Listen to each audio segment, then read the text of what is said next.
S returns from town after speaking with Quinn, and Quinn catches up with her and has that necessary conversation with her, which is a completely different pilot log.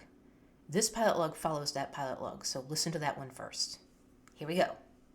Once that's done, she prints out a matchmaker. She slaps it into her mech, and she hooks it to her power core, and she boots it up. And she begins looking at it and through it alongside the code she got from Quinn. And she finds Ryland's tech within the matchmaker and additional code that Quinn gave her, and she's enthralled by it. For the next few hours, she's going through it, tuning it, patching it, and developing companion protocols and supplementary code to reinforce it and help it synchronize and integrate with the whole system. And around this time, Joanne joins her as the day starts to get kind of later, and he settles in next to her, leans against her. He brought her some lunch and some tea, and she distractedly eats the lunch and drinks the tea with a grunt of acknowledgement and gratitude. And Joanne says, "I can share, you know." Anna looks at him. "What?" "With the person or people who were taken from you. I can share with them. I can share you with your grief and loss. You do not need to replace them. You do not need to get over them. You do not need to move on. You do not need to anything. You can have them however you want, however you need, however you desire, for as long as you want, need, and desire." S prickles. "Joanne, what if it's eternity?" Joanne shrugs. "Then it's eternity. I can share for an eternity. Nothing is absolute, right? I'm not asking for a lot, S. And yet I'm asking for so much, for I'm asking for you. For as long as you will allow me to share myself with you, and yourself with me, I will offer as much of myself as you will accept. No absolutes. It cannot be 100%, but I am offering all that I'm able. And I'll accept all you'll offer. If those you lost claim a percentage, then they have every right to it. I'll accept any percent." "Why? What makes me so worthy?" "It's not about worth, for all are worthy. It is about wants and needs. I am attracted to you, S, and I care for you a great deal. Romantically. Why me?" "Why not you?" S scowls. "I could give you infinite reasons." "We'll be here a long time then, as you list them all. I welcome that. Such pleasant company to while away my life alongside. And who knows? Perhaps a number of those reasons will even be convincing. What if the percentage of me I am willing to offer is 0, or less than 0? Joanne is unflinching. "I will accept it and move on."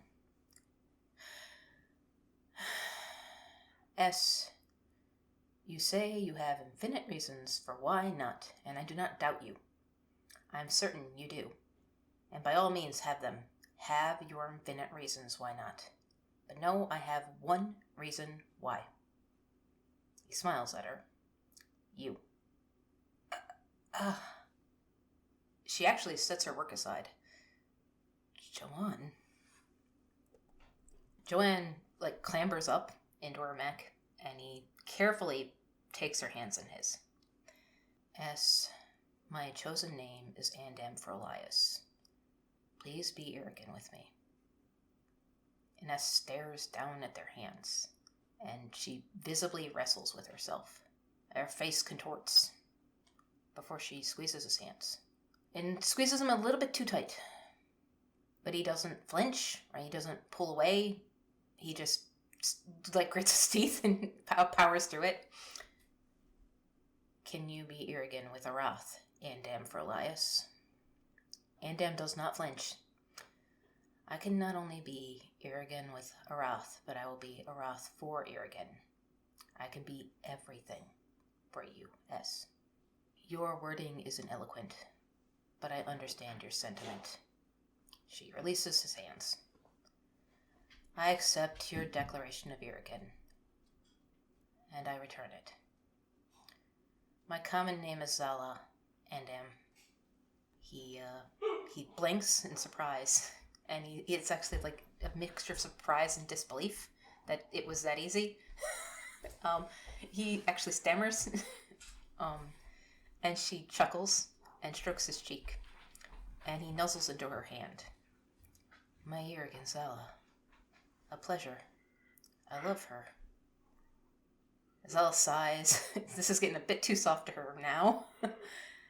And I share Hyrule's desires. I too wish to bring those who are iggoning towards Arath and those who are consumed by Arath back to us. I need to know that they can be found and reclaimed. I do not know where we can start over, how we can start over.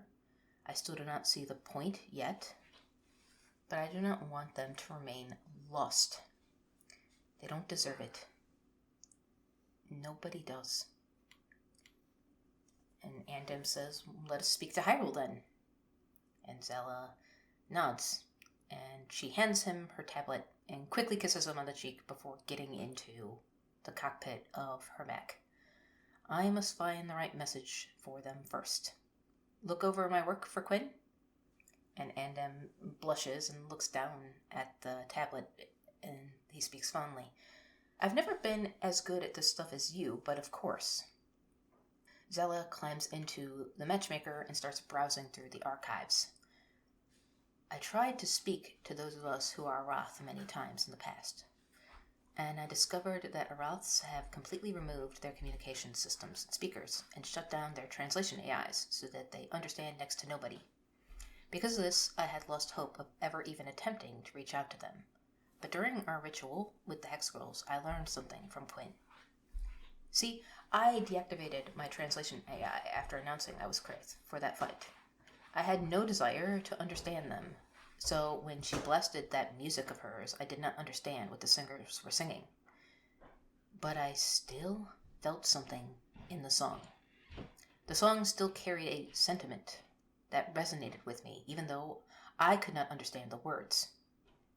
She starts browsing through Quinn's music in the archives, and she clicks the tag Rage, which filters the music, to music tagged Rage by Quinn. Music may reach them and speak to them just as surely as it did me. And Andem looks back up from the code and says, and this also kind of falls in line with what Sylvia was saying, doesn't it? And Zella nods. And his hand starts to shake. So there's hope after all. One problem. No sound in space. They probably shut off their artificial sound suites as well to enhance their disconnection and isolation. And Zala leans out of the matchmaker out of her cockpit, and she taps at the tablet in his hands.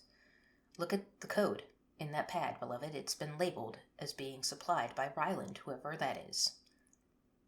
Andem scrolls to it, skims down it, and his eyes widen after a few lines. This is supernatural. These commands don't make any sense. You cannot program organic life forms. Zala nods. This Ryland person integrated some of that supernatural into this matchmaker system as, for lack of a better word, technology. It can be patched into a sound system, and, if I've read and parsed that code correctly, if Arath consents to it, they can't not hear it. Andem looks up at her. He doesn't want to crush this hope in her because it's been so long since he's seen it, but he doesn't want to be dishonest with her either. They may not consent, but nothing is absolute. All we need is one. Once the others see the first one moved, all but the most lost and committed will consent to San. And Zala actually responds, just San. I need to hear these songs to find the right message. Give me an hour, then we will speak with Hyrule, and then I shall take a nap. I have not slept much. Andam nods and he trots off. And Zella actually does make a small playlist in about an hour. And she and Andam go to speak to Hyrule. Hyrule hears them out and agrees to give it a shot, remarking that she wouldn't be Hyrule if she didn't. Zella tells her they may need to not go as Hyrule, but if Hyrule is right, she'll be able to be Hyrule again. And Hyrule shakes her head with a wry smile and replies that if she's right, then she'll have been Hyrule all along. Hyrule tells the Arathlands to give her a day to make preparations, get some rest. She says she'll talk it out in the morning. Zella nods in agreement and rushes forward to embrace Hyrule. And this is surprising. Hyrule's surprised. She hugs her back as Zella whispers to her that it's not fair that she has somebody and Hyrule has nobody. And Hyrule squeezes her and says that that's not true, that she has her Kovanens and she has herself. Joanne chuckles and tells Hyrule that romantic company ain't half bad either, and Hyrule says she isn't exactly swimming in options on that front. And Joanne chuckles and reminds her of Isadora and says, well, why don't you just booty call Joanne has learned the word booty call one of the Hex girls. And Hyrule scowls and says she'll think about it.